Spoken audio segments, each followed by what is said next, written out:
Você acha mesmo que vai conseguir se livrar de mim tão facilmente? Bom, pois então adivinhe, senhor, eu sou bom demais pra você. Você pode até ter me vendido como um gado barato, mas eu estou dentro da sua pele, Ed Brock.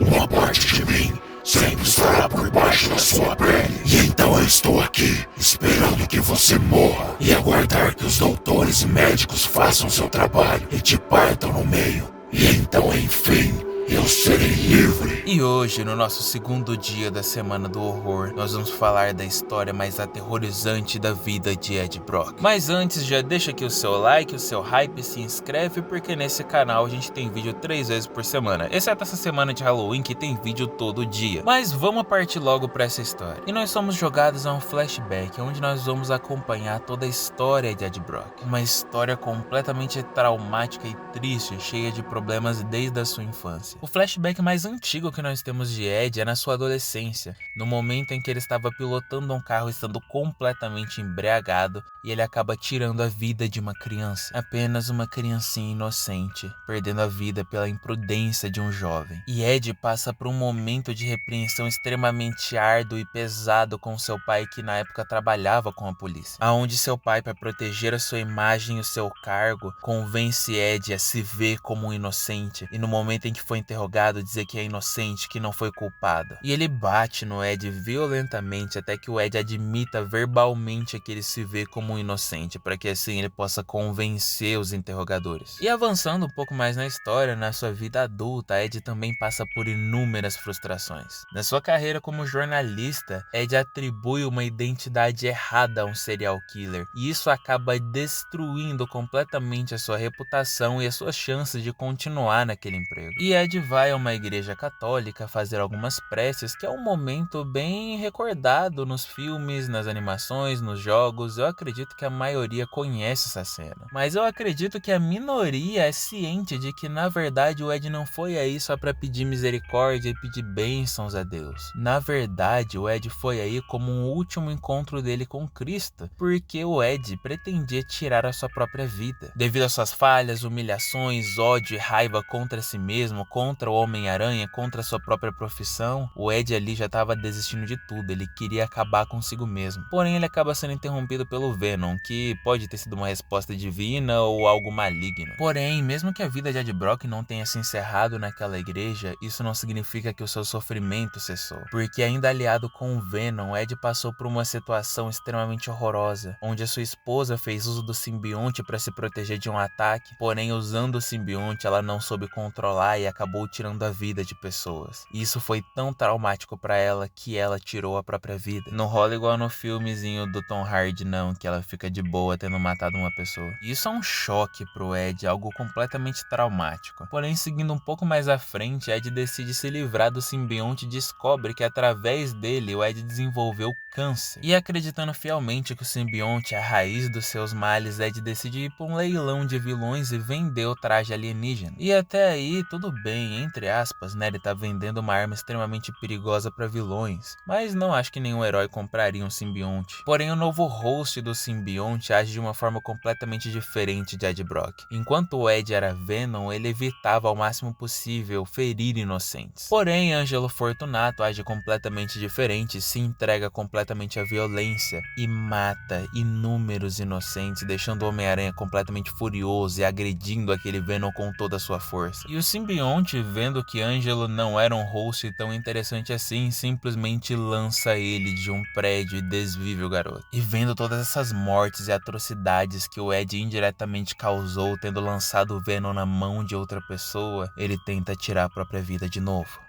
Um pontinho interessante é que isso se reflete até na saga mais atual do Ed, que ele se uniu ao Carnificina justamente para não arriscar que outras pessoas com mente mais fraca se unissem ao simbionte. E então voltamos ao momento atual, em que Ed está numa cama de hospital completamente desnutrido e sem saúde e completamente atormentado por resquícios do simbionte que ainda estão falando com ele. E esses fragmentos, esses restos tentam corromper o Ed e trazer a ele a vontade e a sede por sangue, a vontade de matar novamente. E o Ed tenta resistir, ele tenta se segurar, mas ele começa a ser convencido, a sua mente não é mais tão saudável quanto antes, se é que algum dia realmente foi uma mente saudável. Mas curiosamente, essa história se passa no mesmo hospital e na mesma época em que May está completamente acamada com um risco de morte iminente. E o simbionte Venom vê isso como uma oportunidade maravilhosa de vingança pro Ed. Mas o Ed tenta resistir, acreditando que a May é uma pessoa inocente e não merece a morte.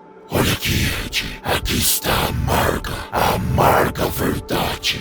Ninguém é verdadeiramente inocente. Nem o Peter, nem a sua esposa, nem muito menos a sua tia. Se eles fossem, não estariam aqui como carneiros prontos para o abate. E finalmente, Ed, se uma pessoa é culpada ou inocente, não cabe a nós decidir. Faça a colheita, Ed. E depois deixe alguém separar o que é bom e o que não é. Não, mas eu... Sem mais, Ed. Você tem a oportunidade nas mãos de fazer essa sua vida pequena e insignificante contar pra alguma coisa. Eu não vou te deixar perder essa oportunidade simplesmente porque você não tem coragem o bastante. Mas é então que o simbionte começa a convencer o Ed e mostra que até mesmo já fez um pedido de um traje preto para que o Ed se sinta na pele do Venom novamente.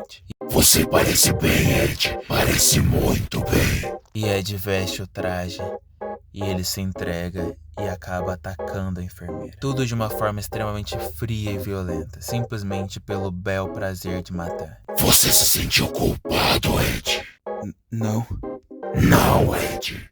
Você não se sentiu porque ela era culpada. Ela merecia isso por ficar interrompendo seu sono, tirando seu sangue, perdendo suas veias e te olhando com aquele olhar toda vez que passava. É isso aí, bom garoto. Parece que alguém está voltando a ter gosto por matar. É então que o simbionte, após convencer Ed a matar May, o direciona até o quarto e ele se aproxima e se prepara para realizar o ato. Porém, Ed se mantém relutante, se mantém se segurando, ele acredita que aquilo não é certo, mas ao mesmo tempo ele está quase comovido a ceder ao simbionte. E é então que escutamos o som de uma janela quebrando, e Peter Parker entra desesperado.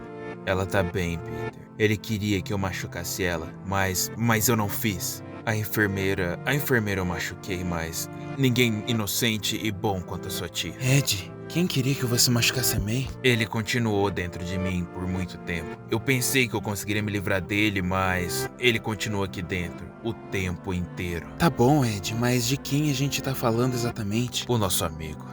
Mas eu cortei ele fora, eu cortei ele de mim. Olha, Peter, eu cortei ele fora. Eu fiz coisas horríveis, Peter, mas eu não sou uma pessoa horrível. Me perdoe. Eu ainda tô vivo? Sim, ele te salvou. Ele te impediu quando você estava prestes a se espatifar no chão. Você ainda tá... Ah, sim, eu continuo aqui. E eu não tenho a menor intenção de sair, Ed. Certo, tudo bem por mim.